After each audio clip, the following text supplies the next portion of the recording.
Oke, kita udah live ya di Facebook maupun mungkin yang join di webinar Zoom. Kita langsung mulai aja.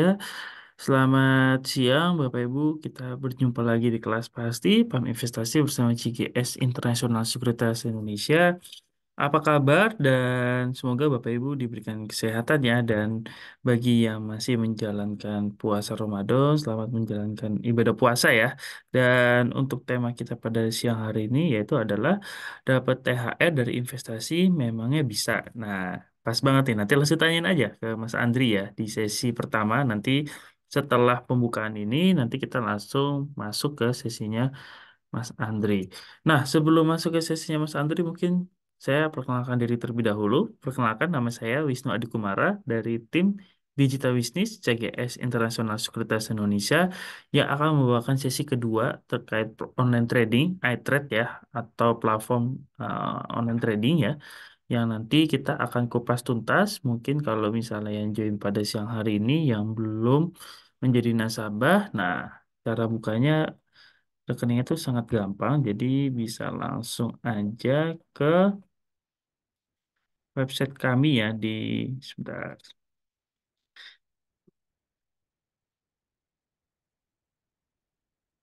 sebentar ya.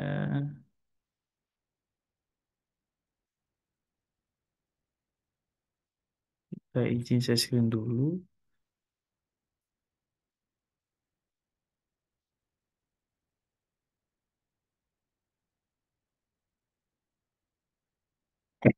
Oke, untuk membuka rekening, Bapak Ibu tentunya bisa mengunjungi website kami di cgs.co.id /id/home. Jadi kalau misalnya kita lihat di sini adalah tampilan home dari website resmi kami ya.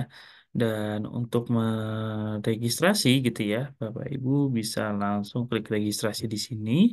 Membuka rekeningnya tidak perlu ribet, nggak perlu datang ke kantor, hanya menggunakan smartphone dan laptop. Jadi tidak perlu kemana-mana, bisa langsung melakukan pembukaan rekening saat ini juga yang Bapak Ibu mungkin sedang nonton atau mengikuti live streamingnya dari kelas pasti. Nah, di sini ketika sudah menampilkan dari website resmi kita untuk pembukaan rekening, jangan lupa untuk masukkan email yang aktif, password, dan di situ ada kombinasi huruf besar dan angka beserta nanti 8 karakter ya. Lalu di sini juga ada syarat-syarat mungkin yang harus disiapkan untuk pembukaan rekening, yaitu adalah IKTP dan NPWP sebagai opsional ya. Jadi kalau misalnya masih mahasiswa gitu ya atau pelajar yang belum mempunyai NPWP, tentunya bisa untuk membuka rekening di CGS Internasional Sekuritas Indonesia. Nah, kalau ada kendala dari pembukaan rekening ini, bisa aja nih langsung hubungi tim CSO kami melalui email di ck.cso@cgsi.com atau WhatsApp. Di sini ada nomor WhatsAppnya ya di 0815 1180 4883.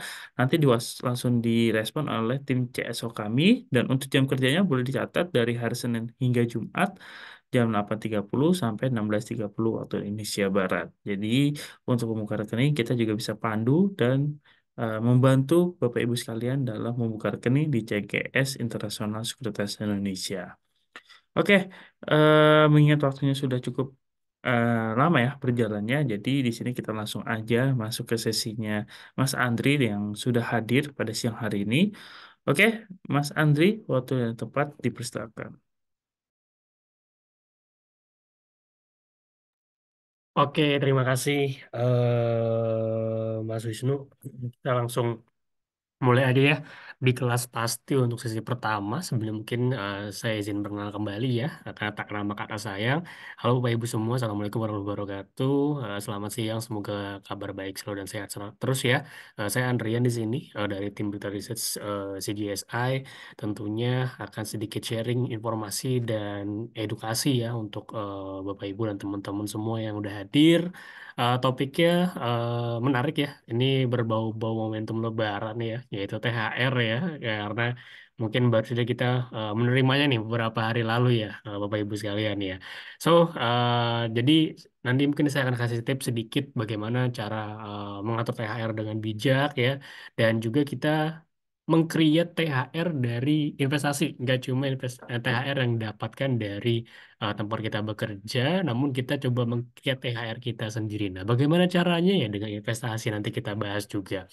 Dan jika ini disampaikan atau ditanyakan, boleh langsung aja di kolom chat atau di kolom Q&A ya. Nah, itu langsung masuk aja ke materinya. Ya, THR udah cair. Kira-kira biasanya buat apa aja nih, Bapak Ibu semuanya? Umumnya mendekati hari raya ya, yang sebentar lagi kurang lebih minggu depan ya, kita akan merayakan Hari Raya Idul Fitri. Tentunya dari pekan lalu THR udah ada yang cair ya, yang harapannya itu dapat digunakan dimaksimalkan oleh masyarakat untuk membeli berbagai barang-barang kebutuhan menjelang hari raya biasanya ya. Mungkin untuk membeli fashion atau baju-baju baru, membeli kebutuhan-kebutuhan sehari-hari ya, tentunya, dan mempersiapkan makanan-makanan khas di hari raya ya pastinya ya.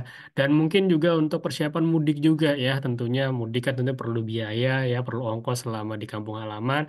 Tentu adanya THR pasti akan membantu.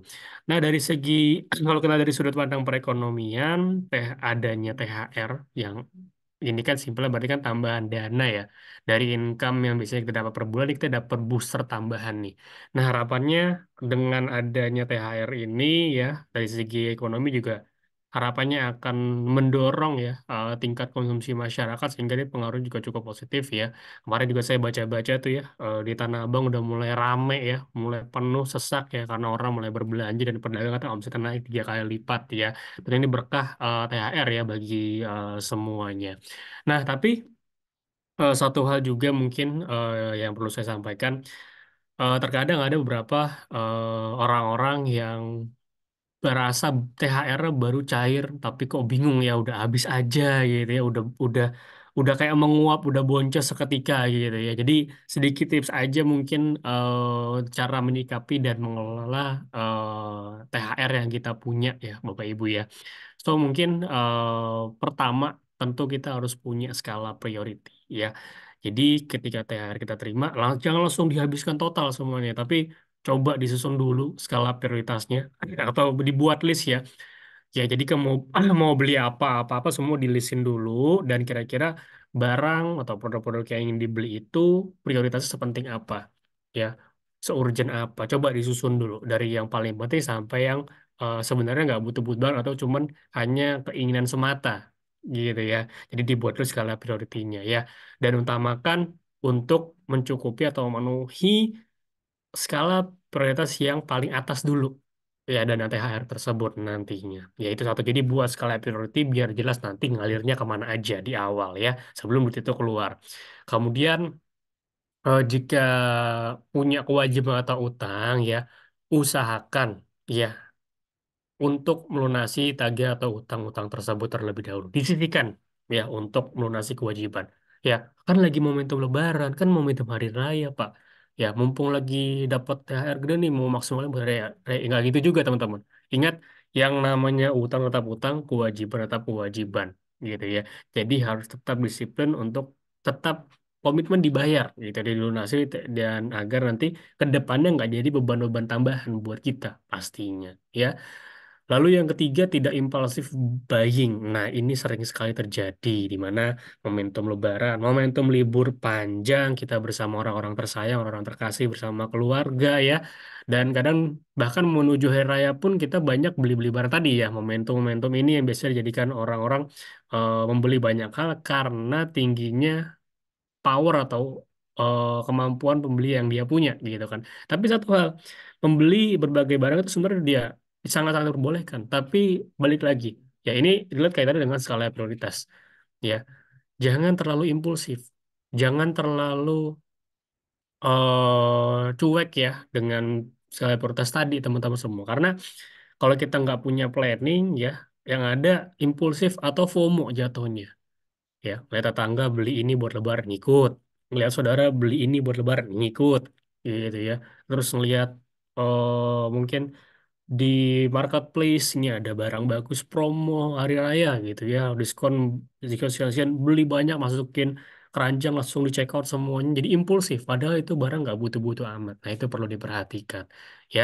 Jangan sampai nanti menyesal gitu ya, atau nanti di akhir bulan depan bahkan belum sampai akhir bulan, di bulan yang akan datang udah habis ludes semuanya gitu. Jadi diperhatikan kembali dalam pengeluarannya, jangan impulsif buying. Dan juga pastikan sisihkan untuk menabung dan investasi. Jangan lupa kita punya planning masa depan, kita punya mimpi, punya target masa depan, dan untuk mencapainya perlu money, perlu cuan. Makanya perlu diinvestasikan, punya tabungan backup juga pastinya ya. Dan tentunya kita biasakan untuk berbagi dengan sesama ya, dengan yang membutuhkan atau bersedekah gitu ya, membayar zakat, infak gitu ya, disisihkan sebagian teman-teman, karena momentumnya mungkin bagi umat Muslim ini momentum yang bagus juga ya untuk beramal ya. Dan tentunya secara keseluruhan saya sampaikan harus bijak untuk mengelola THR dan punya batasan kira-kira range pengeluarannya berapa ya. Jangan dibabat habis untuk keperluan-keperluan yang teman-teman sebenarnya bisa jadi itu nggak penting-penting amat ya, cenderung pemborosan ya. Nanti malah teman-teman yang akan merasa pusing sendiri pada akhirnya kalau tidak punya planning yang matang dalam pengelolaan dana THR ini. Ini sedikit tips aja ya teman-teman semua ya. Nah, berikutnya mungkin tentunya kita akan masuk ya, terkait dengan persiapan untuk meng-create THR nih ya, tapi tidak hanya dari THR kita dapatkan ya tempat kita bekerja, tapi dari investasi pastinya teman-teman ya. Tapi sebelum itu ya, saya akan ngobrol soal perencanaan keuangan karena ini penting banget. Adanya dana THR yang masuk ke rekening kita ya, plus gaji gitu, atau misalnya plus bonus ya, berarti kan kita punya income tambah, income lebih juga. Dan keseluruhan income itu pastinya harus kita atur, kita kelola ya, agar bisa mencukupi dan mengantisipasi berbagai kondisi-kondisi yang berkaitan dengan finansial nantinya. Penting bagi seorang untuk kenal yang namanya perencanaan keuangan, rekan-rekan sekalian. So, perencanaan keuangan atau financial planning ini adalah sebuah proses yang nantinya untuk membantu kita mencapai life goals ya. Teman-teman pasti punya life goals-nya masing-masing, punya tujuan impiannya masing-masing, dan itu berbeda-beda, it's fine. Tapi ada prinsip yang sama. Apa? Membutuhkan money, butuh cuan untuk mencapai tujuan-tujuan tersebut pastinya. Ya, misalnya tujuan untuk pensiun dengan tenang ya, harus bangun dana pensiun, perlu uangnya gitu kan. Terus punya tujuan untuk planning jalan-jalan nanti mungkin ke 10 negara, ya punya, harus punya cuan juga pastinya. Mau nyekolahin anak lebih tinggi lagi gitu ya, sampai jenjang doktoral S3 misalnya ya, itu perlu dana juga pastinya ya. Dan untuk mencukupi itu, makanya kita penting untuk mengenal perencanaan keuangan. Selain untuk mempersiapkan masa depan, penting juga perencanaan keuangan ini untuk membuat sebuah dana yang akan membantu kita lebih tenang ketika terjadi kondisi-kondisi yang tidak kita inginkan, ya, yang berakibat buruk dan pastinya bisa mengganggu finansial nantinya. Ya, jadi intinya perencanaan keuangan itu penting untuk kebahagiaan kita di masa depan, Bapak Ibu ya. Nah, so, mungkin di tahapan A yang awal-awal banget ya dari konsep perencanaan keuangan ini ya, di mana kan secara tersusun nih ada yang namanya piramida perencanaan keuangan ya, yang start awalnya itu kita mulai dari pengaturan cash flow, kita buat budgeting, lalu kita prepare risk manajemennya, kita atur ya investasinya, bersama pensiun dan estate planning atau warisan. Nah, saya mau sampaikan dari yang mulai paling dasar dulu, yaitu ngomongin soal cash flow ya. Jadi langkah pertama dalam teknik perencanaan keuangan itu coba cek cash flow-nya ya. Kondisi keuangan Bapak Ibu rekan-rekan saat ini seperti apa ya. Coba di track pemasukannya dari mana aja dan pengeluarannya untuk apa aja. Itu bisa di track dulu dalam rentang 3 bulan ke belakang. Ya, buat yang belum mempraktikkan, mungkin dari sekarang bisa dicoba. Jadi setiap pengeluaran coba dicatat. Mungkin agak effort, tapi itu nanti akan bisa membantu kita untuk mendapatkan gambaran yang real, gambaran yang jelas terhadap pengeluaran-pengeluaran kita. Jadi semua terkontrol. Pengeluaran kita tuh buat apa aja, kita punya historinya dengan lengkap gitu. Kita catat, kita dokumentasinya tuh ada. Nah, setelah udah tahu berapa masukannya, berapa pengeluarannya, ya, nanti bisa diambil kesimpulan. Apakah antara pemasukan dan pengeluaran itu sama besarnya? Atau lebih besar pemasukannya? Atau lebih besar pengeluarannya? Seperti itu. Yang ideal adalah ketika pengeluarannya tidak jauh lebih besar dari pemasukan. Jadi nggak bikin defisit cash flow-nya. Ya, karena kalau cash flow defisit, berujung pada biasanya mengambil utang. Mengambil utang menambah beban lagi. Seperti jadi utang itu nggak selalu solusi sebenarnya, teman-teman. Ya, jadi idealnya memang pengeluaran tidak lebih besar. Atau minimal banget ya bisa balance lah dengan pemasukan. Ya, teman-teman ya. Yang perlu diwaspadai kalau memang pengeluarannya itu jauh lebih besar dari pemasukan, itu harus coba dievaluasi kembali tuh kira-kira mana pos-pos pengeluaran yang bisa di-cut Bapak Ibu gitu ya, yang bisa coba di simplifikasi. Nah, setelah dapat kesimpulan tersebut ya yang ideal tadi ya antara pengeluaran lebih kecil atau minimal bisa sesuai dengan pemasukan yang ada. Jangan lebih besar, jangan lebih tinggi. Nah, lalu dalam cash flow yang penting juga itu harus punya yang namanya dana darurat Bapak Ibu ya. Besarannya itu ada banyak, ada beberapa maksudnya ya, ada 6 kali, 9 kali, 12 kali dikali pengeluaran ya.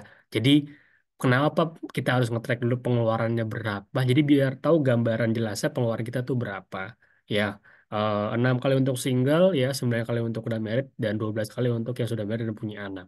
Lalu atur debt-nya atau utang-utangnya. Jangan sampai utangnya ini melonjak ya dan membebani cash flow kita. Jadi rasio utang ini ada besarannya 30-an persen, 30% lah gitu ya maksimalnya. Jangan lebih, jangan sampai 50% itu rasio utang kita karena akan mengganggu cash flow kita pastinya. Dan pastikan dalam cash flow itu disisihkan untuk invest. Sisihkan di awal, jangan di akhir. Karena kalau di akhir bisa udah habis, jadi di awal dulu disisihkan. Ya, tapi pastikan sebelum menyisihkan dana untuk invest atau dana dingin tersebut namanya gitu ya, segala kebutuhan, kewajiban sudah terpenuhi terlebih dahulu. Baru sisanya diinvestasikan. Gitu simpelnya. Ya. Nah, untuk teknik alokasi budgetingnya itu ada beberapa macam memang ya. Tapi yang paling simpel, paling sederhana buat start Bapak Ibu ingin memulai bisa terapkan teknik ini, teknik rasio.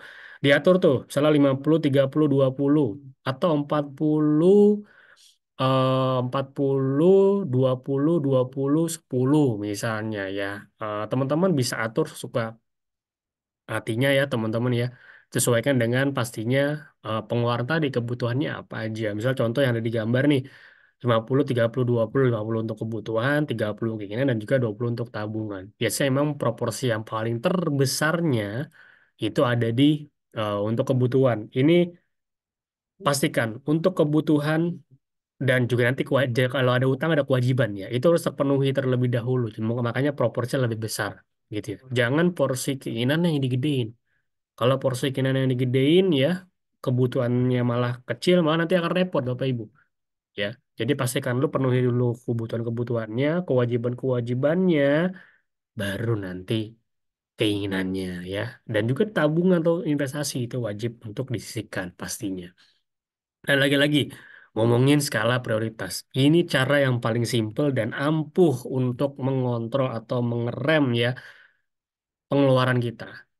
Ya, karena di sini kita bisa membedakan mana yang betul-betul kebutuhan, mana yang hanya keinginan semata, atau yang memang nggak butuh-butuh amat, hanya memenuhi untuk nafsu semata aja pengen beli ya, karena gatel gitu ya, matanya hijau ngelihat mungkin orang apa lagi diskon promo, padahal nggak butuh-butuh amat. Ya, jadi pastikan penuhi untuk yang lagi-lagi kebutuhan, agar hidup kita tenang, nyaman, sampai mendapatkan income berikutnya di periode atau di bulan berikutnya gitu loh. Ya, jangan sampai kita menyulitkan diri sendiri. Ya, kita bisa memenuhi keinginan mungkin senang di awal aja, tapi kalau endingnya nanti sampai tanggal gajian berikutnya kita sengsara kan ngapain gitu kan, sama aja teman-teman ya. Jadi kebutuhan itu wajib untuk diperhatikan dan dipenuhi terlebih dahulu, dan juga kewajiban-kewajiban terkait dengan utang tagihan itu penuhi dulu di awal gitu ya. Jadi harus buat skala prioritas. Teman-teman harus punya punya gambaran, punya list yang jelas ya, mana yang dibutuhkan, mana yang hanya keinginan semata, seperti itu ya.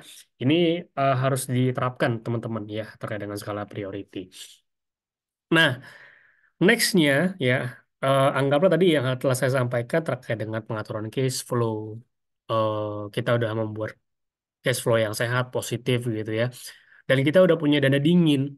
Dana dingin itu dana yang emang udah di udah sisa gitu ya. Segala kebutuhan terpenuhi, tercukupi, ada sisa dana nih. Nah, kita pakai buat invest ya. Dan ini pun juga kalau kita kaitkan dengan misalnya kita ngomongin THR tadi kan ya.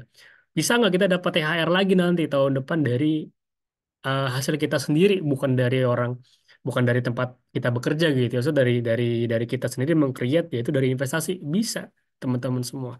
Karena kalau ngomong investasi itu kan adalah sebuah activity di mana nanti kita akan menempatkan dana kita ke satu instrumen, dan dari instrumen tersebut nanti kita akan mengharapkan yang namanya imbal hasil di masa yang akan datang. Gitu. Ya, atau simpelnya adalah invest adalah sebuah teknik atau cara yang membuat uang kita bekerja untuk kita. Jadi nanti kita bisa mendapatkan passive income. Active income kan gaji gitu ya, tapi ini namanya passive income nantinya. Apa sih bentuk passive income? Nanti kita akan bahas seperti apa ya. Dan juga investasi tentu akan menjadi kendaraan kita untuk mewujudkan impian-impian di masa yang akan datang, Bapak Ibu, seperti itu ya. Nah, mungkin perlu saya highlight dan saya sampaikan secara sekilas bahwa yang namanya invest dan juga yang namanya menabung itu berbeda. Ya, walaupun kelihatannya sama, kadang orang-orang orang-orang yang awam ya itu masih bingung ya, atau malah masih ngeyel di awal ya. Kan saya udah nabung, kenapa saya harus invest lagi gitu ya? Apa bedanya? Walaupun di awal praktiknya mirip ya, kita sama-sama nyisain uang. Kita taruh sebagian, kita sisihkan sebagian uang kita ya. Tapi ada perbedaan yang jelas di mana invest itu bisa memberikan return atau imbal hasil, uangnya bertumbuh gitu ya. Tapi kalau menabung tidak, uang tidak bertumbuh, bahkan bisa berkurang ya. Karena apa? Inflasi gitu ya. Kalau misal teman-teman naruh uang atau nabung di bank, ya ada potongan banknya, adminnya gitu ya. Nah, invest ini harapannya mendapatkan return, uang kita bertambah gitu, teman-teman. Itu yang menjadi perbedaan antara invest dan juga menabung ya. Terus kalau udah nabung, ikut harus invest juga. Saran saya sih harus gitu ya. Terus kalau misalnya udah investasi, perlu nabung juga nggak Pak? Perlu juga gitu. Karena instrumennya berbeda ya. Karena kita mengharapkan imbal hasil di investasi ini, nanti kita akan pakai instrumen atau sarana yang memang secara risiko mungkin lebih tinggi, tapi return juga lebih tinggi juga gitu kan. Tapi kalau menabung kan ibaratnya kita punya backupan dana gitu. Ya, paling simpel ya nabung di bank. Zaman sekarang ya mostly orang udah nabung di bank gitu kan. Dipermudah dengan adanya fasilitas seperti ATM dan M-banking dan sebagainya macamnya gitu ya. Nah, itu memudahkan perputaran uang kita kalau kita ngomongin soal menabung. Jadi berbeda ya antara menabung dan invest. Dan lagi-lagi, kenapa kita harus investasi gitu ya?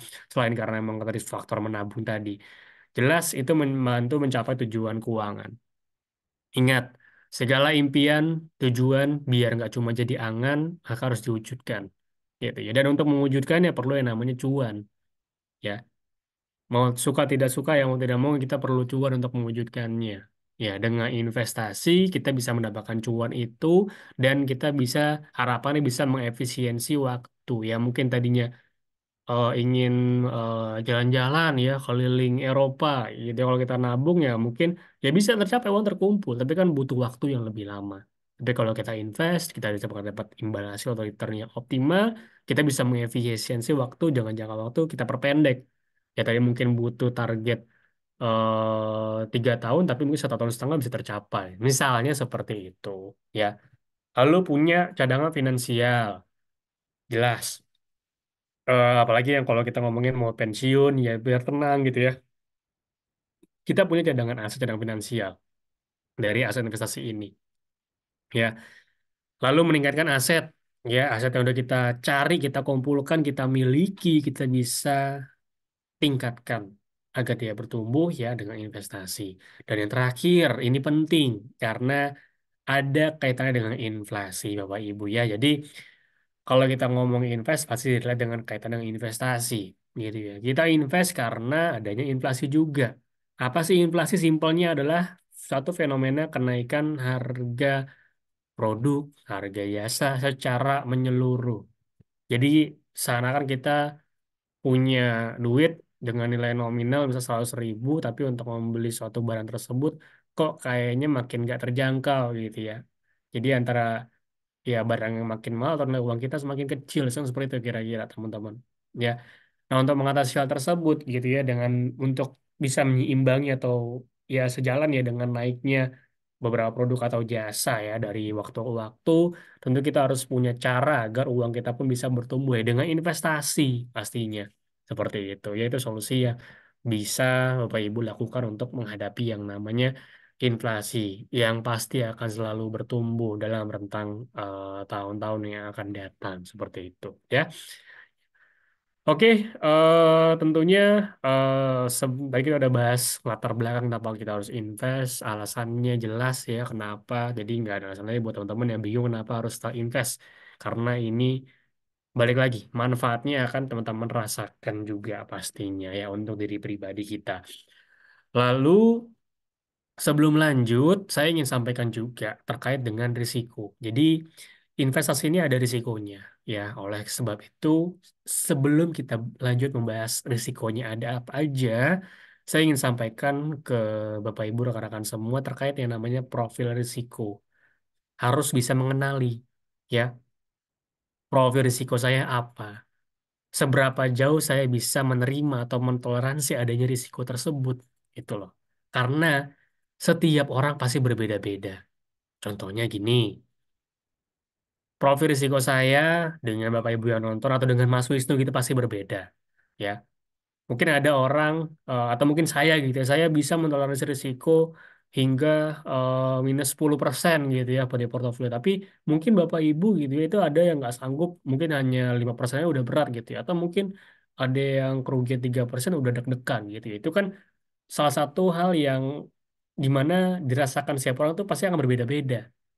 Ya, nggak harus sama, nggak apa-apa, nggak sama nggak apa-apa. Maka dari itu kita harus pintar-pintar bagaimana kita bisa mengevaluasi risiko nanti terkait dengan strateginya juga, gitu ya. Jadi suatu perjalanan atau journey dari investasinya pun juga akan lebih enjoy, gitu ya. Jadi tenang, kita kan di sini nyari cuan, nyari happy, nggak nyari susah, gitu ya. Namanya kita invest, kita akan mencari benefitnya. Jangan sampai kita pusing, kita stres gara-gara kita tidak bisa menanggung risiko atau ikut-ikutan orang lain. Nah, pola risiko ada beberapa dari yang konservatif, moderat, dan agresif. Intinya gini, ketika teman-teman punya pola risiko yang semakin tinggi atau semakin agresif, berarti teman-teman tandanya sudah bisa menerima risiko yang lebih besar, tapi itu pun juga sepadan dengan tingkat return yang nanti akan bisa berpulang untuk teman-teman dapatkan, gitu. Ya, jadi kalau misalnya teman-teman profil risikonya rendah, ya konservatif, ya jangan harap returnnya itu akan gede banget gitu. Sejalan dengan risikonya. Ya, karena yang namanya investasi, apalagi investasi di pasar modal gitu ya, itu yang nama high risk high return. Kalau risiko yang lebih tinggi pasti akan menawarkan return yang lebih besar. Kalau misalnya ada yang bilang risikonya kecil tapi returnnya besar, nah itu hati-hati ya, karena biasanya itu hoax teman-teman ya. Nah ini contohnya gitu ya. Sayang sekali sampai dengan saat ini mungkin masih aja lewat ya berseliweran berita-berita yang sebenarnya judulnya sama gitu lagi-lagi. Tertipu, dibohongi, ya, dikibulin gitu ya karena investasi bodong gitu. Ya, diiming-imingi nanti akan dapat sekian persen return besar, tapi ruginya kecil kok aman, tentram, saja tenang aja pokoknya. Nah, itu harus hati-hati. Nggak make sense. Jadi kalau ada yang nawarin investasi dengan skema yang pertama skemanya udah nggak jelas gini ya, dan iming-imingin return atau imbal hasil keuntungan cuannya gede, tapi risikonya nggak ada, gitu ya itu hati-hati. Itu biasanya hoax teman-teman. Ya, nah ciri-cirinya udah saya cantumin tuh ya. Jadi ada tawaran cuan besar dalam waktu singkat, banyakkan janji gitu ya, janji manis yang nggak logis bahkan ya, itu hati-hati. Ya atau ada yang eh, sistemnya ngelok dana di awal dulu jadi nggak boleh tarik gitu ya, itu hati-hati itu nanti akan kita dengan skema MLM juga ya, lakukan MLM ya teman-teman ya. Nanti kita akan tarik orang gitu ya, itu hati-hati. Dan pastinya juga cek legalitasnya, karena investasi bodong itu izinnya asal-asalan, tidak berizin, atau bahkan dia sering memalsukan, seakan itu resmi. Ya, teman-teman nanti bisa cek di OJK seperti itu. Oke. Nah, lalu investasi yang benar, investasi yang tentunya bisa membantu mencapai tujuan kita dengan optimal, dengan tenang, karena regulasinya jelas itu di mana? Di pasar modal pastinya. Ya, ini tepat, tempat yang cocok, legalnya jelas resmi gitu ya, terstruktur dan pastinya full pengawasan oleh otoritas jasa keuangan atau OJK. Ya, ini akan dipertemukan antara perusahaan dan kita investor. Perusahaan butuh dana untuk lebih berekspansi, kita punya dana tadi, punya uang dingin untuk kita investasikan ke perusahaan. Ya, pasar modal ada banyak instrumen, salah satunya adalah saham yang akan kita bahas gitu ya. Jadi selain saham sebenarnya ada banyak Bapak Ibu ya, ada reksadana, obligasi, ETF dan lain sebagainya macamnya. Tapi kita akan bahas saham ya, saham mungkin bidangnya Bapak Ibu yang masih awam sudah mungkin udah sering mendengar karena berseliweran di sosial media ya, tapi saya akan tegaskan dan coba luruskan di sini apa sih saham, risiko dan keuntungannya dan mekanisme seperti apa nantinya. Oke, jadi investasi di pasar modal ya, Bapak Ibu ya, dengan salah satu produknya itu adalah saham. Yuk kita kenalan dengan saham. Seperti apa itu saham? Saham intinya adalah sebuah bukti kepemilikan dari sebuah perusahaan ya. Jadi ada perusahaan telekomunikasi atau misalnya ada perusahaan bahan makanan pokok gitu ya. Selain kita bisa nikmati produk atau layanannya, tapi kita juga bisa untuk menjadi bagian dari perusahaan tersebut. Nanti kita mendapatkan bukti kepemilikan dan itulah namanya saham, simpelnya ya. Jadi mindsetnya nggak hanya kita pakai produknya atau jasanya, tapi kita juga bisa miliki perusahaannya, Bapak Ibu. Ya. Nah, nanti dalam prosesnya memang ini dibutuhkan yang namanya analisa. Ya, kita harus punya menyusun riset dan alasan-alasan yang jelas lah kenapa kita pilih perusahaan tersebut atau memilih saham tersebut. Ya karena pada dasarnya kita berinvestasi dalam suatu perusahaan, ya kita kan invest ke bisnisnya gitu. Kita kan bagian dari bisnis tersebut. Ya harapannya ketika kita telah mengeluarkan dana, kita invest ke bisnis perusahaan tersebut, harapannya ke depan ya bisnisnya akan cuan, akan untung ya. Kalau bisnisnya cuan, bisnisnya untung, yang enak siapa? Kita sebagai investornya ya. Kita nggak mau ya kalau kita invest, kita menanamkan uang kita atau dana kita tapi ke perusahaan yang tidak bonafit, perusahaan yang prospeknya minim gitu ya, yang cenderung malah akan merugikan, nggak, jangan sampai gitu ya. Dan kita pun saya pribadi ya nggak mau, kalau saya sih nggak mau gitu ya, ngapain ya, kita udah kumpul dana capek-capek, udah sekian aset kita udah kumpul, kita invest niatnya mau lebih dikembangin lagi gitu ya, aset kita, dana kita dengan mengharapkan return tapi malah mendapatkan kerugian, itu yang perlu kita hindari. Makanya agar bisa membedakan mana perusahaan atau saham yang bagus dan tidak, itu perlu analisa nantinya ya sebelum kita melakukan pembelian saham tersebut ya. Nah, analogi simpel kita ngomongin saham nih Bapak Ibu ya. Jadi saham ini kan bukti kepemilikan ya, dari sebuah entitas bisnis. Jadi misalnya contoh nih ya, satu perusahaan itu kan butuh modal. Suatu bisnis itu butuh modal buat berkembang. Contohnya ada bisnis ayam geprek gitu ya. Ayam geprek pedas ya, biar dia bisa ekspansi lagi, biar makin berkembang lagi, cuannya makin banyak lagi, butuh modal tambahan ya. Karena misalnya mau menambah cabang, menambah varian menu gitu misalnya, atau mendekorasi tampilan penjualannya gitu ya. Nah, bukan butuh cuan, butuh money gitu ya. Nah, mungkin buat skalanya yang masih kecil ya, simpelnya kita bisa mengajak atau pinjam dengan kerabat-kerabat gitu ya, dalam bentuk cash atau yang lainnya gitu ya. Nanti eh, kerabat atau rekan kita bisa juga menyumbang ide atau saran terkait dengan bisnis kita. Dan ketika kita cuan ya kita bisa membagikan tersebut ke investor-investor kita, teman-teman, ya hasil cuannya. Nah, tapi ketika suatu entitas bisnis semakin berkembang, semakin gede dan mau makin gede lagi, dan makanya modalnya makin gede lagi, itu bisa yang namanya IPO, ya, jadi PT, ya, tercatat di Bursa Efek Indonesia. Contoh misalnya ayam geprek pedas gitu ya, dengan kodenya, nanti ada kode teman-teman gitu ya, ada kode ticker yang bisa dijadikan untuk acuan teman-teman memilih perusahaan. Contohnya sini PDHS gitu ya, atau mungkin emiten-emitennya seperti misalnya Bank BRI, BBRI gitu ya. Jadi ada kode ticker 4 huruf seperti itu. Nah, ketika listing di bursa, ya, kita bisa menjangkau lebih banyak calon-calon investor lagi untuk berinvestasi di bisnis kita, misalnya seperti itu. Karena kita butuh modal yang besar, nggak cuma modal-modal kecil ya, karena ekspansinya juga akan pasti akan lebih besar lagi dengan target keuntungan yang lebih berlipat ganda lagi. Ketika perusahaan mendapat profit, ya tentu investor akan bagian juga. Jadi simpelnya sih gampang, ngomongin saham itu nggak rumit ya, teman-teman. Intinya kita membantu perusahaan untuk bisa ekspansi dan perusahaan membantu kita untuk cuan, gitu intinya ya. Jadi saling menguntungkan dan menjadi benefit dari satu sama lain gitu ya, daripada kita punya dana dan nganggur gak diapa-apain, yang penting kita investasikan. Perusahaan juga gitu, Ketika dia mau makin berkembang, dia butuh dana. Kalau dia nggak butuh dana, nggak mau berkembang, ya usahanya kan gitu-gitu aja, gitu loh. Ya. Nah, kemudian juga nextnya saya sampaikan bahwa yang namanya investasi saham, kenapa kita bisa pilih saham? Nomor satu jelas regulasinya, legalitasnya resmi, tidak usah diragukan karena di bawah payung hukum OJK dan beberapa regulator-regulator yang jelas juga secara undang-undang oleh Bursa Efek Indonesia, teman-teman semua pastinya. Ya, yang kedua, akses itu sangat-sangat mudah. Ya, kita jual beli saham itu gampang sekarang ya, via smartphone aja udah kayak online shopping, buy and sell, mudah gitu ya, apapun dimanapun selama jam market ya, teman-teman pastinya. Dan sangat terjangkau dari segi nominal atau harganya. Jadi buat yang mungkin di awal ragu-ragu karena saham itu mahal ya, saham itu buat orang-orang golongan tertentu aja enggak juga kok gitu ya, karena saham itu murah dan terjangkau. Teman-teman dengan modal 100.000 itu bisa memiliki sebuah perusahaan. Jadi kita punya bukti pemilikannya.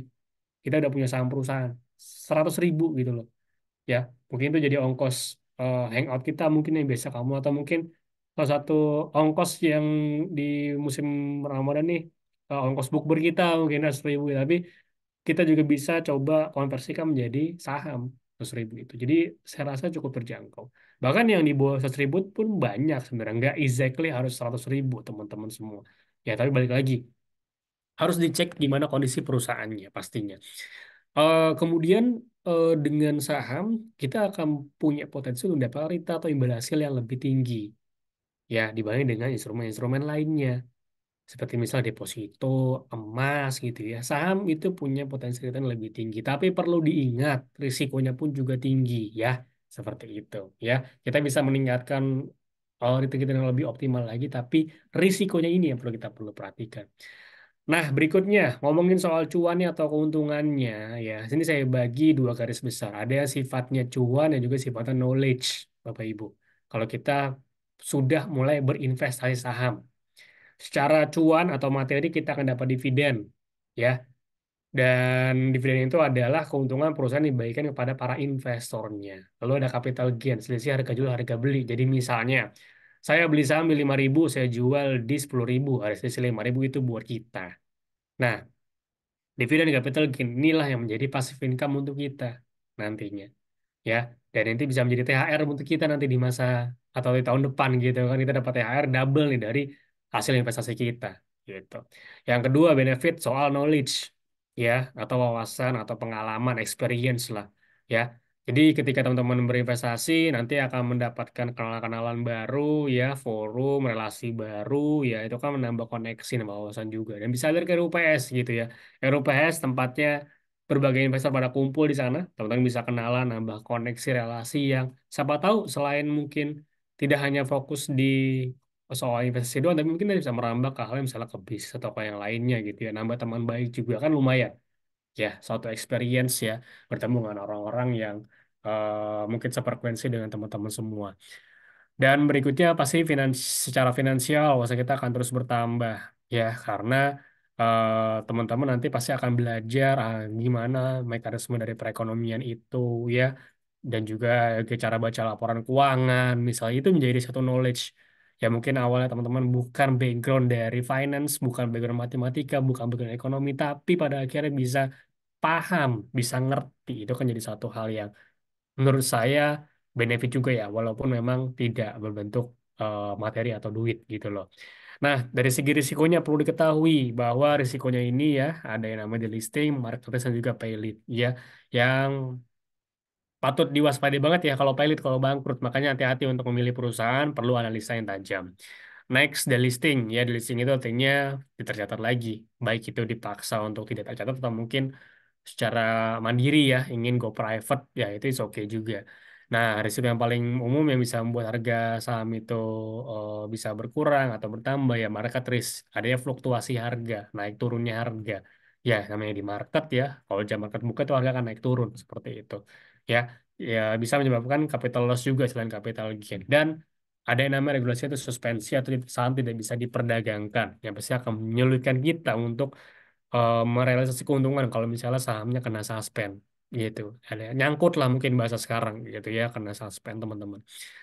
Nah, ini beberapa pengenalan aja buat nanti senjata kita untuk berinvestasi. Jadi fundamental atau teknikal, ya. Fundamental akan membantu kita menjawab bagaimana kinerja perusahaan. Teknikal akan membantu kita soal timingnya. Kapan waktu yang tepat untuk jual dan beli. Seperti itu. Ini bisa dikombin, jadi nggak ada lagi perdebatan mana yang bagus, mana yang enggak. Kedua yang sama-sama bagus tergantung Bapak Ibu rekan-rekan dalam mempergunakannya dan sesuai dengan tujuan dengan strateginya. Pastinya harus enjoy. Seperti itu ya.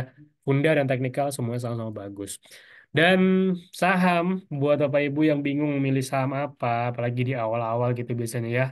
Dari sekian banyak saham yang ada, saya pilih saham apa gitu ya. Bapak Ibu bisa start dari produk atau lain yang ada sehari-hari di sekitar Bapak Ibu ya. Yang mungkin produknya udah sering dipakai, lainnya sering digunakan, ternyata perusahaan bisa dimiliki cara paling gampang. Jadi di sekitar itu tuh banyak sebenarnya gitu ya. Dan tentu harus diawali dengan perusahaan yang kita kenal. Itu key-nya seperti itu. Kalau kita nggak kenal perusahaan, ya ngapain kita invest? Kita kenali dulu perusahaannya, baru kita invest di sana.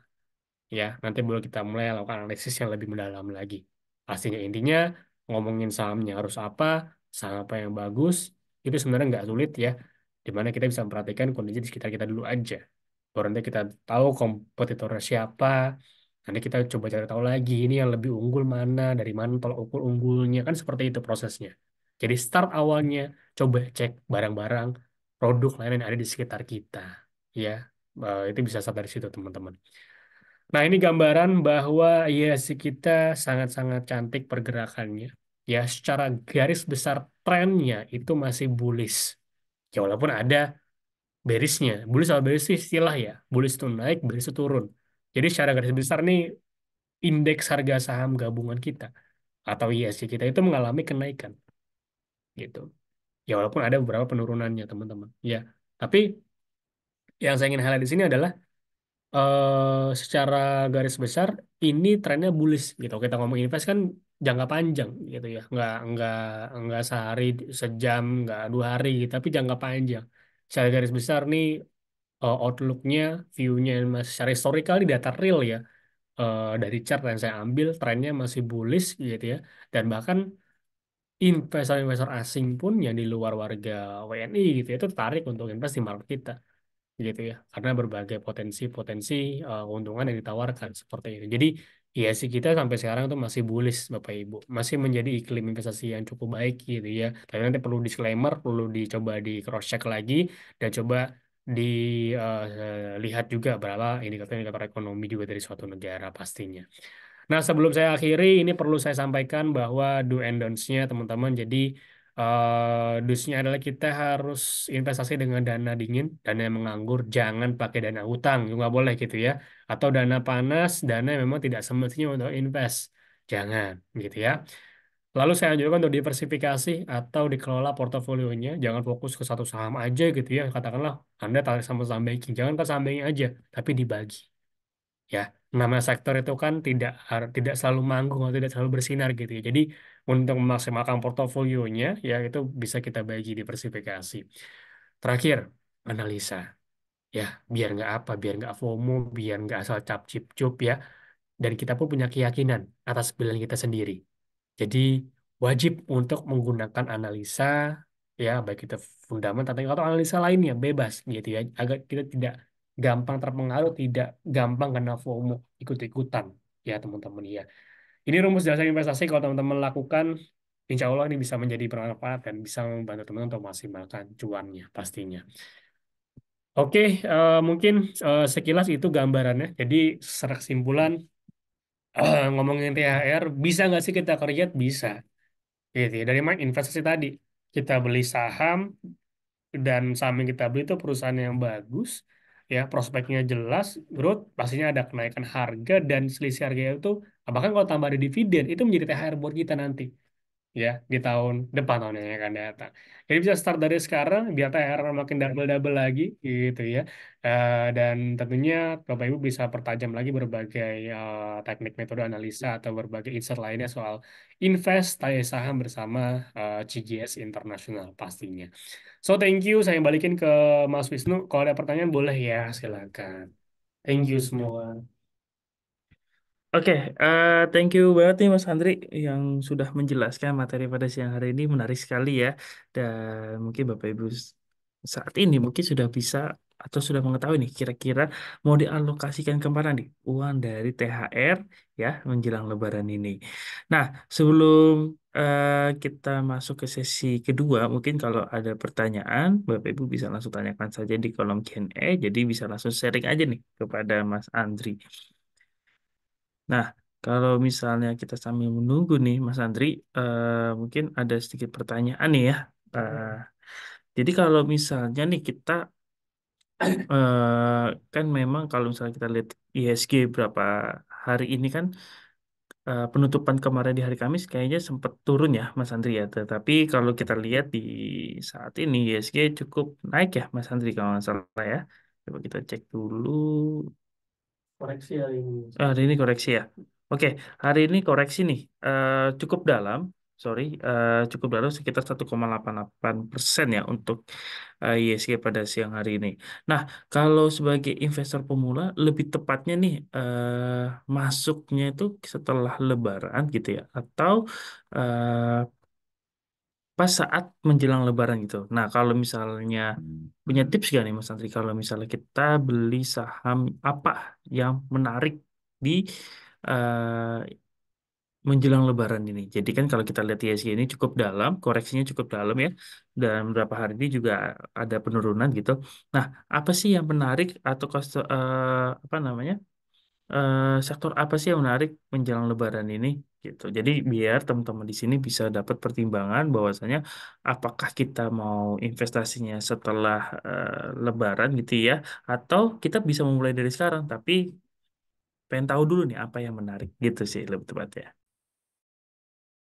Iya, kalau kita ngomongin momentum dekat Lebaran, memang beberapa sektor-sektor seperti misalnya consumer goods gitu ya, atau yang kaitan dengan Lebaran banget ya. Jalan tol seperti jasa marga gitu ya, itu akan kena imbas positif juga ya. Sektor poultry juga imbas positif, ya sektor retail juga ya, karena kuncinya satu, adanya kenaikan konsumsi tadi, adanya THR, kenaikan konsumsi harapannya bisa mendorong ya untuk mengkonsumsi berbagai produk atau layanan dari perusahaan-perusahaan itu tersebut. Nah, kalau ngomongin mau investasi mulai kapan? Sekarang-sekarang atau nanti aja habis Lebaran? Sebenarnya ya semakin lebih cepat lebih baik gitu ya. Tapi nggak ada seharusan harus mulai sekarang banget atau mungkin nanti aja ya nggak apa. Lagi-lagi disesuaikan kembali sama kebutuhan dari Bapak Ibu ya. Nah, justru menariknya kalau sekarang-sekarang di kalau momentum ya segala lagi koreksi ini bisa jadi peluang nih. Ya, ibarat kita dapatin diskon atau lagi sale gitu ya. Siapa tahu dapat harga emiten-emiten yang sejatinya emiten bagus, tapi kan lagi turun, nah itu kan dapat diskon. Ibarat beli barang branded, tapi harganya murah seperti itu ya. Emiten-emiten yang cukup strong di market secara kinerja seperti emiten banking, perbankan, BRI, BNI, Mandiri gitu ya, itu masih cukup strong secara kinerjanya. Kemudian emiten telco bisa menjadi pilihan juga ya, karena tentunya secara prospek jangka panjang ya, telco kebutuhan data internet pasti akan selalu dibutuhkan gitu ya. Itu bisa jadi pilihan-pilihan menarik juga sebenarnya ya teman-teman ya.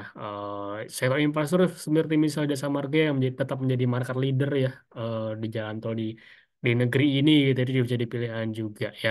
Tapi sebenarnya poinnya adalah tidak hanya terminal emitennya tapi persiapannya itu. Dari Bapak Ibu yang masih awam mempersiapkan tadi dari segi budgetingnya, dana dinginnya, pengelolaannya itu dulu sebenarnya harus diperhatikan. Gitu ya. Baru nanti ketika sudah mantap kita lanjut ke tahapan untuk pemilihan emiten yang tepat pastinya nantinya ya. Karena sama aja bohong kalau misalnya dapat emitennya ya, tapi dalam keadaan tanda kutip eh, terpaksa cash flow untuk beli saham tersebut ya. Artinya menggunakan dana yang tidak semestinya. Misalnya tadi dana utang, dana misalnya buat mudik dipakai buat trading gitu ya. Akhirnya nanti kena loss itu kan nggak bijak sebenarnya. Gitu. Jadi balik lagi buat pemula saya lebih sarankan kita coba set up dulu, kita bangun dulu perencanaan keuangan yang bagus, baru nanti next tahapan berikutnya kita maksimalkan investasi dengan memilih emiten-emiten atau saham-saham yang lebih optimal. Pasti seperti itu. Kita sih mungkin Mas Wisnu jawaban singkatnya. Oke, terima kasih Mas Andri jawabannya cukup jelas ya dan sangat jelas malah itu ya sangat lengkap. Nah, mungkin kalau misalnya tadi yang belum ada atau masih bingung ya, belum ada gambaran nih kira-kira mau beli saham apa menjelang Lebaran.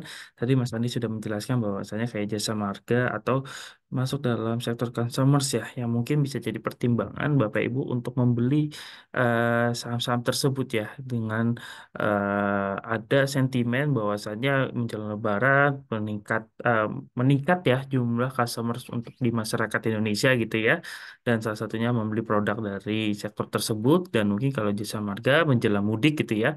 Jadi menarik sekali nih untuk Bapak Ibu bisa menilai atau bisa mengambil keputusan ketika ingin berinvestasi sebelum Lebaran atau nanti mendekati Lebaran, Bapak Ibu nanti bisa mengikuti kelas pasti lanjutannya seperti itu.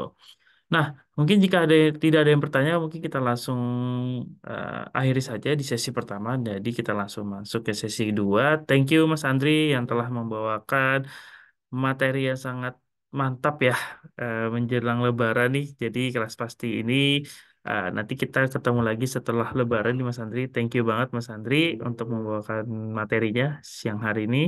Dan kita lanjut ke sesi kedua ya. Jadi kita di sini akan membahas terkait aplikasi terbaru dari CGS Internasional Sekuritas Indonesia. Nah, mungkin coba saya screen terlebih dahulu ya.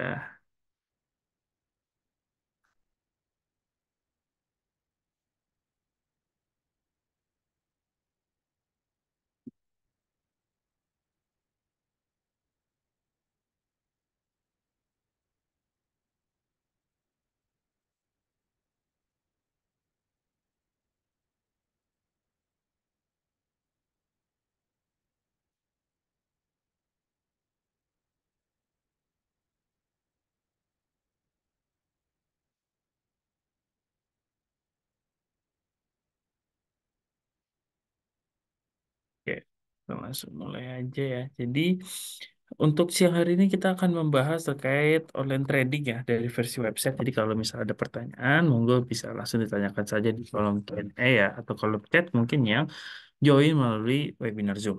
Nah, mohon maaf Bapak Ibu, mungkin saya izin untuk charger laptopnya ya. Mohon tunggu sebentar.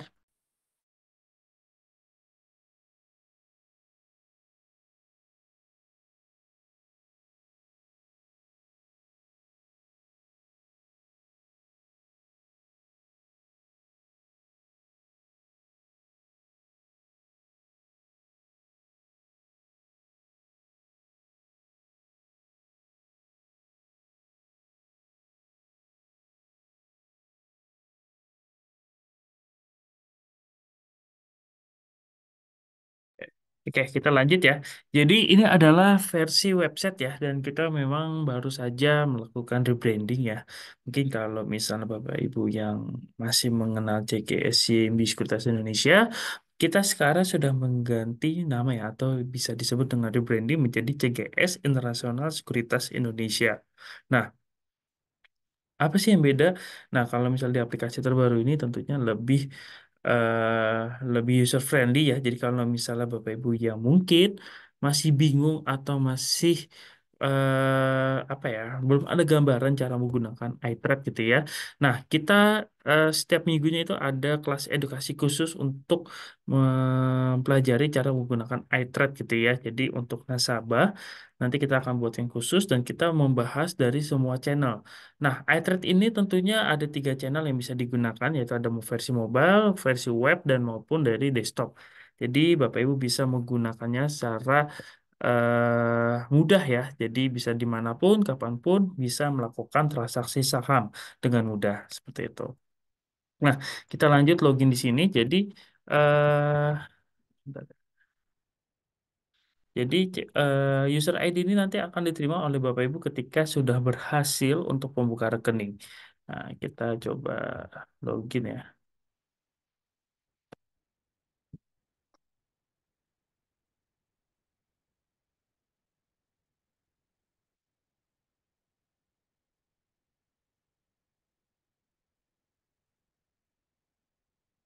Oke. Nah, Oke, kita bahas ya. Di sini kita ada di menu market info, lalu di market watch. Nah, kita di sini melihat ada 4 order book nih. Kalau misalnya Bapak Ibu belum tidak tahu ya, di sini ada 4 order book yang bisa melakukan eksekusi beli ataupun jual. Nah, di sini mungkin saya akan menjelaskan satu persatu ya. Yang pertama di sini ada harga last trade. Nah, di sini ada saham BBCA.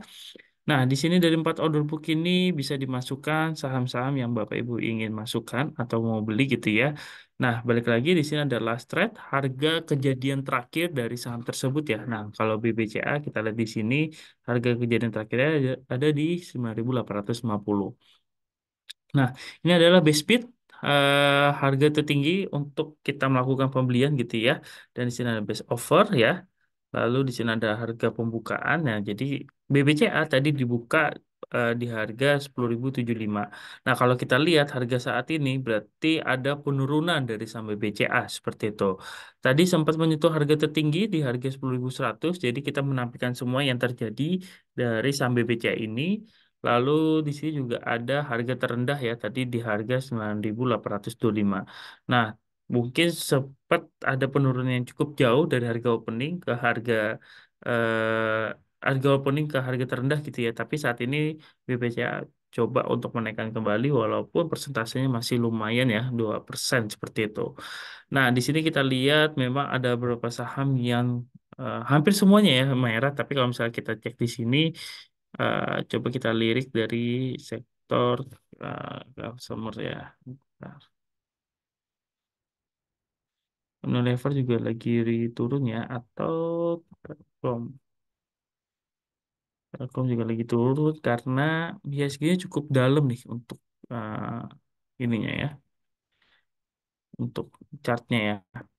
Tapi sepertinya mudah-mudahan nanti ketika setelah Lebaran akan recovery kembali. Coba, hmm, coba kita coba kita lihat sektor perbankan rata-rata turun cukup dalam ya. Dan kita lihat di sini.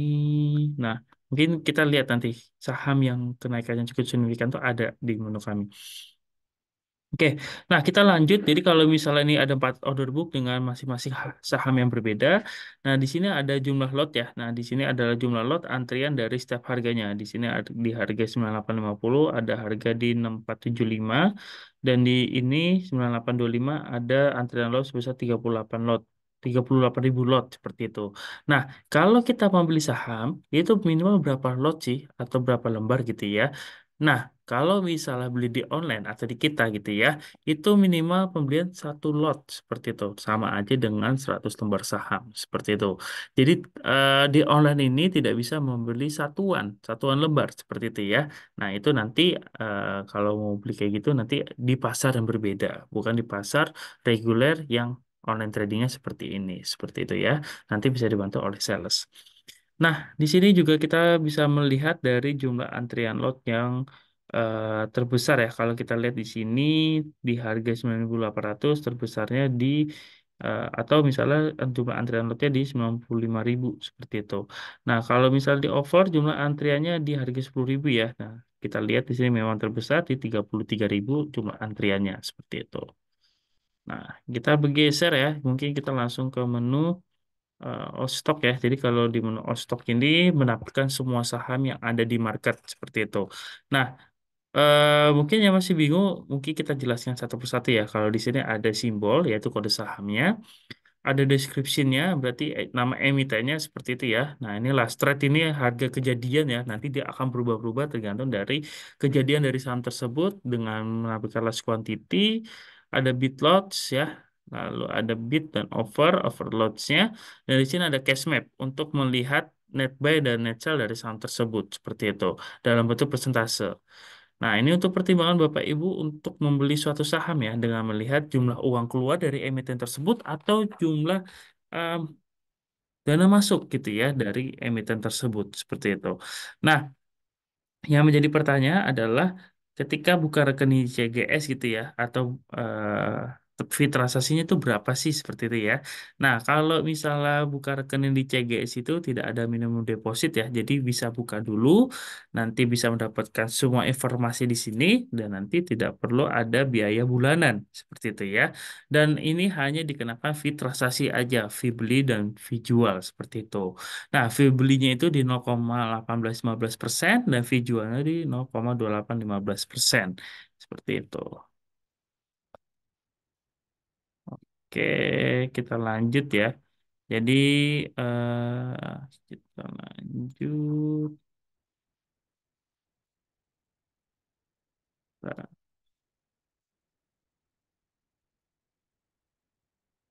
oke, kita lanjut di sini.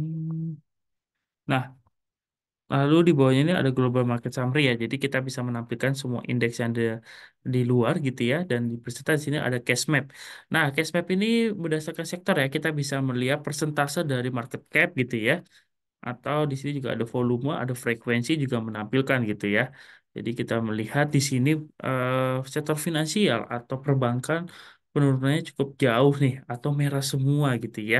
Ya kalau kita lihat di sini indeks ya atau IHSG gitu itu memang sedang turun jauh gitu, hampir 2%. Tadi bahkan menyentuh 2%, hampir menyentuh 2% seperti itu.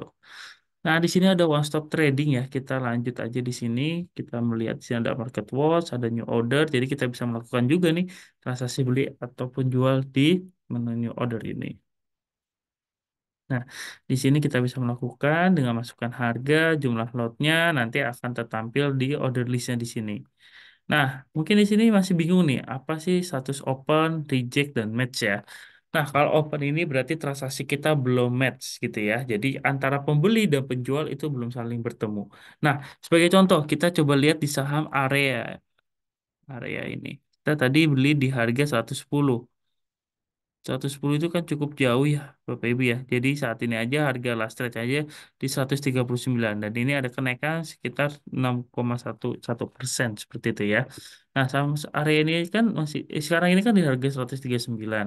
Nah, berarti ketika kita membeli suatu barang yang harganya kita nego lebih murah, pasti ada tawar menawar ya seperti itu. Sebagai contoh nih, kita unman harga area ini menjadi 140. Nanti transaksi akan match seperti itu ya. Karena di harga offer ini adalah harga orang yang mengantri untuk jual seperti itu. Jadi nanti kalau misalnya kita bertemu antara pembeli dan penjual itu saling bertemu. Jadi transaksi kita match. Nah, kalau reject ini biasanya ada alasan apa sih transaksi kita ke reject? Nah, di sini kita lihat reject sessionnya adalah scan bot is suspend. Kita lihat RMAS ya.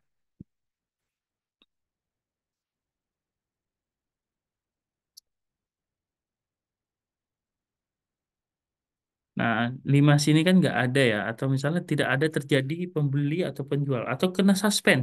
Jadi ditutup oleh bursa saham tersebut. Jadi kita nggak bisa membeli saham tersebut. Nah, apakah dari reason reject itu dari saham suspend aja? Belum tentu. Biasanya ada beberapa reason atau kemungkinan transaksi kita ke reject. Yang pertama adalah misalnya kita membeli saham dari eh, apa? Kita membeli suatu saham tapi dananya tidak mencukupi di RTN. Nah, itu bisa kita bisa transaksi kita ke reject. Atau kalau misalnya kita menjual saham tapi jumlah yang kita input, jumlah lotnya itu melebihi dari kita miliki. Nah, itu transaksinya akan ke reject. Atau dari harga auto reject atas dan bawahnya itu kita sorry, maksudnya dari harga yang di market kita menginput di atas dari harga auto reject. Misalnya saat ini batas auto reject itu atau stock reject ke atasnya itu misalnya di 150 gitu ya. Tapi kita menginput di harga 200. Nah, itu belum bisa seperti itu ya karena sudah melebihi dari harga atau maksimumnya ada harga dari saham tersebut. Nah, itu bisa kemungkinan untuk transaksi kita ke reject seperti itu ya. Lalu kita bergeser di sini ada order list, lalu di sini juga ada portofolio. Nah, di sini di portofolio ini kita bisa melihat jumlah saham yang kita miliki seperti itu. Lalu di sini ada account summary. Nah, account summary itu kita bisa melihat saham-saham dana kita ya, yang dana kita yang tersedia di RDN seperti itu ya. Lalu kita masuk ke order info. Nah, order info ini untuk melihat atau kita men-search nyari saham-saham yang telah lampau ya. Jadi kalau misalnya Bapak Ibu mau lihat histori transaksi ada order info, di order info atau di order history. Lalu di sini ada full quote ya. Full quote ini kita bisa melihat secara detail dari DB price atau DB order, running trade dan chart gitu ya. Nah, kita bisa lihat di sini. Lalu ada company profile-nya, ada laporan keuangan juga yang kita siapkan, dan di sini juga ada top stock nih. Kita bisa melihat jumlah saham kenaikannya cukup signifikan atau penurunannya cukup signifikan. Kita tampilkan di sini. Seperti itu ya. Jadi kalau misalnya kita lihat di sini ada nano strip W ya. Nah, ini apa sih? Kok ada yang pakai W gitu ya? Ada strip W-nya atau ada yang tidak menggunakan W gitu ya. Nah, kalau kita lihat di sini adalah warren ya, jadi nano strip warren atau turunan saham seperti itu. Nah, di sini kenaikannya cukup signifikan nih nano nih kita kita lihat di sini di order book ya dari harganya berapa tadi nano W.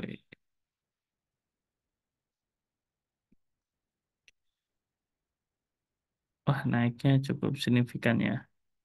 Nano ini atau kita lihat di sini top stoknya atau kita lihat dari saham Kici aja deh. Kici juga lumayan. Kita nggak usah ngomong, kita nggak usah menampilkan dari Warren ya. Kita nggak usah menampilkan Warren. Nah, di sini kita lihat kenaikannya itu sekitar 15% ya. Jadi kalau misalnya kita lihat di sini, harga opennya itu di 148 dan harga last rate-nya di 171 seperti itu. Nah, berarti ada selisih harga atau kalau misalnya kita jual, misal modal kita di 148, lalu kita jual di 171, itu adalah capital gain. Jadi ada selisih harga dari pembukaan dengan harga penutup seperti itu. Sorry, harga pembuka dengan harga last trade saat ini. Gitu. Nah, di sini ada top stock. Lalu di sini juga ada client info. Nah, kita bisa melakukan penarikan dana nih, dana yang ada di RDN. Jadi, misalnya kita lihat di sini ada duit 75.000. Nah, ini kita bisa melakukan penarikan. Kita tinggal input, lalu kita submit, kita bisa klik yes, nanti bisa lihat di withdraw history. Nah, penarikan dananya tuh statusnya apa? Apakah pending, cancel, approve, nanti akan tertampil di sini. Dan kita juga punya chart ya, Bapak Ibu. Jadi kita di sini bisa menampilkan pergerakan saham dari 1 tahun, 2 tahun, 10 tahun sampai maksimum ya. Jadi Bapak Ibu bisa melihat di sini pergerakan seluruh saham ya berdasarkan chart. Mungkin yang sedang analisa teknikal atau nanti Bapak Ibu pengen belajar lebih lanjut, nanti ketika sudah jadi nasabah, biasanya tim research kami akan mempelajari terkait cara menganalisa teknikal menggunakan beberapa indikator yang disiapkan seperti itu. Oke, mungkin ada pertanyaan Bapak Ibu eh, terkait online trading.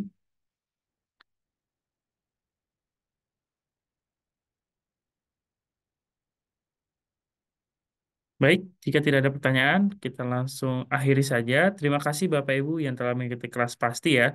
Sampai jumpa di kelas pasti selanjutnya dan sampai bertemu di kelas pasti setelah Lebaran. Thank you Bapak Ibu semua. Terima kasih telah mengikuti dari awal sampai saat ini.